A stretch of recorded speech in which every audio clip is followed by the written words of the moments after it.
कहना है वो यार। ए, तूने वो रियान और निया की स्टोरी सुनी है? नहीं। आ गया, आने दे। पुरानी हवेली हॉरर स्टोरी। कहते हैं इस दुनिया में कुछ ऐसे राज हैं जो सामने ना आए। इस दुनिया में कुछ शक्तियां हैं जिन्हें हम देख नहीं सकते पर महसूस जरूर कर सकते हैं। उन्हीं में एक भयानक शक्ति हर 100 साल बाद जाग उठती है। आज की कहानी उसी शक्ति के बारे में है।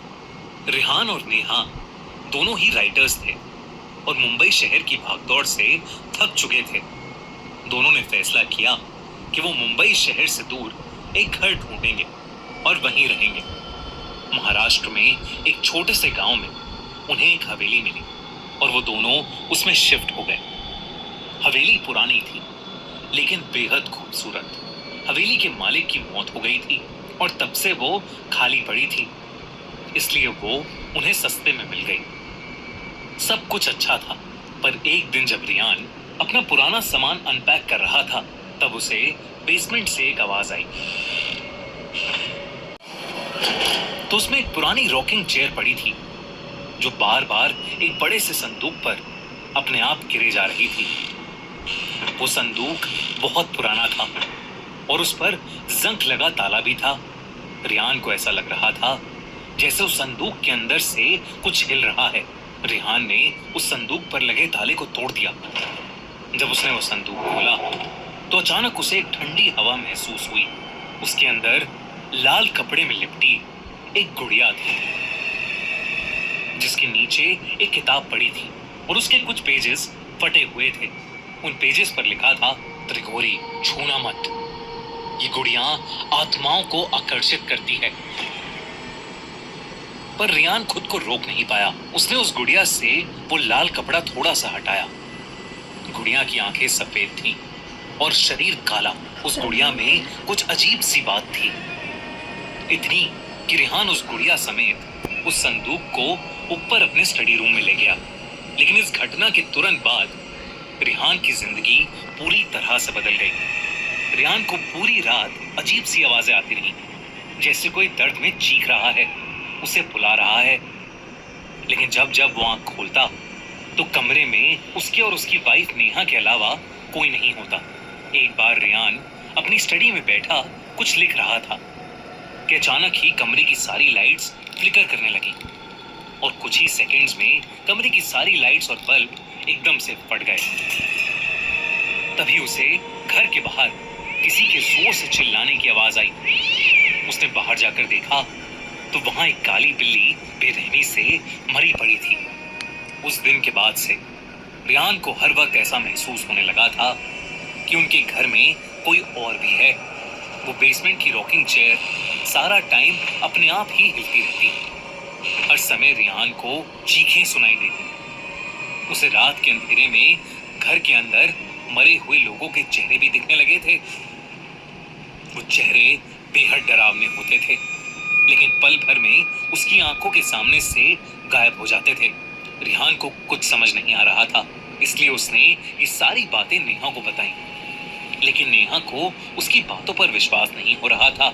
रिहान ने फैसला किया कि वो संदूक से मिली उस किताब को पढ़कर त्रिगोरी से जुड़ा राज जानने की कोशिश करेगा। रिहान सारा टाइम उस गुड़िया और उन पन्नों को पकड़कर उन्हें डिकोड करने में लगा रहता। रिहान इतना पागल हो चुका था कि वो खुद घर के आसपास के लोगों से त्रिगोरी के बारे में पूछने लगा और तब उसे किसी ने एक पंडित के पास भेजा। जब वो उस पंडित से मिला तो उस पंडित ने रिहान को कुछ ऐसा बताया जिसे सुनकर रिहान के रोंगटे खड़े हो गए। उसने बताया कि हर 100 साल में एक अजीब घटना होती है जब चैत्र अमावस्या, चैत्र पूर्णिमा और बैसाखी अमावस्या एक ही महीने में आते हैं और तब एक बहुत ही भयानक काली शक्ति जाग उठती है, त्रिगोरी। ये 3 रातें 100 साल में एक बार जब अप्रैल के महीने में आती हैं तो अपने साथ एक तबाही लाती हैं। 1 अप्रैल चैत्री अमावस्या से लेकर 30 अप्रैल यानी बैसाखी अमावस्या तक अप्रैल शताब्दी का सबसे खतरनाक महीना बन जाता है। और इस पूरे महीने को कहते हैं काल त्रिगोरी। त्रिगोरी अपने साथ एक ऐसा कहर लाता है जो सब कुछ बर्बाद कर सकता है। उस पंडित ने रिहान को बताया कि जिस गांव में रिहान अभी रह रहा है वहां 100 साल पहले एक काला जादू करने वाली औरत ने उसी लाल कपड़े में लिपटी गुड़िया का इस्तेमाल करके काल त्रिगोरी को अपनी नींद से जगाने की कोशिश की थी। और तब एक ही रात में पूरा का पूरा 500 लोगों का गांव मारा गया था और आसपास मिलने लगी, जिसने कई लोगों की जिंदगी बर्बाद कर दी। ये सब सुनकर रिहान ने उसी पंडित से मदद मांगी। उस पंडित ने रिहान को 2 काली बिल्लियां दी और कहा कि वो अगले 2 दिन में उसके घर आएगा और त्रिगोरी को शांत करेगा। रिहान पूरा दिन घर में उस पंडित के बताए शुद्धिकरण के नुस्खे आजमाता रहता और उन काली बिल्लियों को 24 घंटे अपने पास रखता। रिहान नेहा से कहता कि ये काली बिल्लियां उनको घर की प्रेत आत्मा से बचाएंगी। नेहा से अब रिहान का पागलपन बर्दाश्त नहीं हो रहा था। 2 दिन बाद वो पंडित उनकी हवेली में आया। पूजा का सामान देखकर ही रिहान और नेहा की रूह कांपने लगी, क्योंकि उसमें इंसानी खोपड़ी, मरे हुए जानवर और ऐसी ही बेहद अजीब अजीब चीजें थीं। लेकिन उस पंडित ने रिहान को हिम्मत रखने को कहा। उसने हाथ में एक लाल कपड़ा लिया और उस लाल कपड़े से उस गुड़िया को निकाल के पूजा स्थान के बीचों बीच रख दिया। पंडित ने देरी न करते हुए पूजा शुरू की और मंत्र आवाहन से काल त्रिगोरी को शांत करने की कोशिश करने लगा। पूजा शुरू करते ही रिहान को बहुत तेज दर्द में किसी की चीखें सुनाई देने लगी। तभी रिहान और नेहा ने देखा कि गेट की दीवार के अंदर से एक बहुत ही डरावनी 10 फीट लंबी परछाई निकली है जो उनकी तरफ आ रही है। जैसे जैसे वो परछाई उनकी तरफ आ रही थी वैसे वैसे घर की सारी लाइट्स अपने आप फूटती जा रही थी। तभी एकदम से बहुत ही तेजी से दरवाजा खुला और वो परछाई घर के अंदर आकर हवा में कहीं गायब हो गई। और तभी घर की सारी चीजें हिलने लगी, एक दूसरे को नोच काट कर मार डाला। नेहा को अपनी आंखों पर विश्वास नहीं हो रहा था। उसे लगा कि ये सब उस गुड़िया की वजह से हो रहा है, इसलिए उसने हड़बड़ी में बिना लाल कपड़े के उस गुड़िया को उठाया और उसे काट कर जला दिया। ये देखते ही वो पंडित कांप उठा।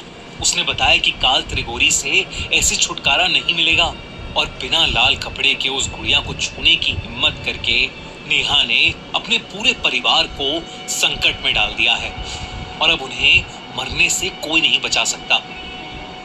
वो पंडित पूजा को बीच में छोड़कर ही घर से जाने लगा।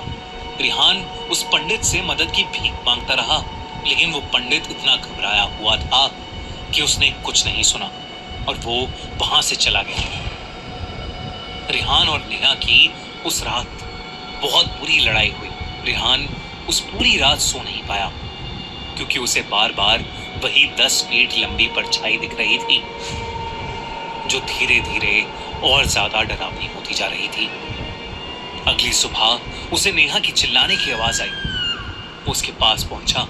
तब नेहा ने बताया कि पिछली रात उसके माँ बाप के घर में आग लग गई और उसकी पूरी फैमिली उस फायर एक्सीडेंट में मारी गई।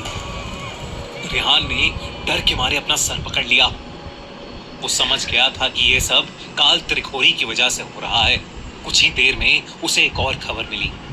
जो पंडित उनके घर पूजा करने आया था उसे भी किसी ने जंगल में बेरहमी से मारकर छोड़ दिया था।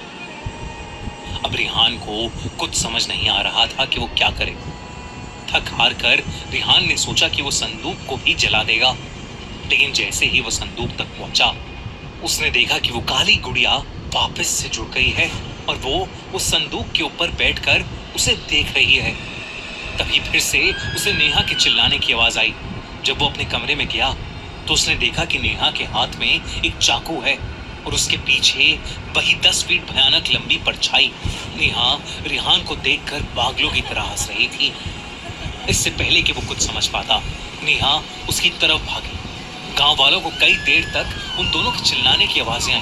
उनकी मदद करने पहुंचे तो उन्होंने देखा कि हवेली खुली पड़ी है और हवेली की सारी दीवारों पर खून से काल त्रिगोरी लिखा है।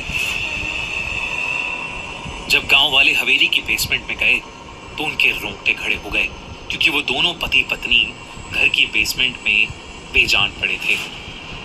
पुलिस की इन्वेस्टिगेशन में उन्हें रियान के स्टडी टेबल पर उसकी डायरी मिली, जिसमें उसने पिछले कुछ दिनों में जो कुछ भी उनके साथ हो रहा था वो सब लिखा था।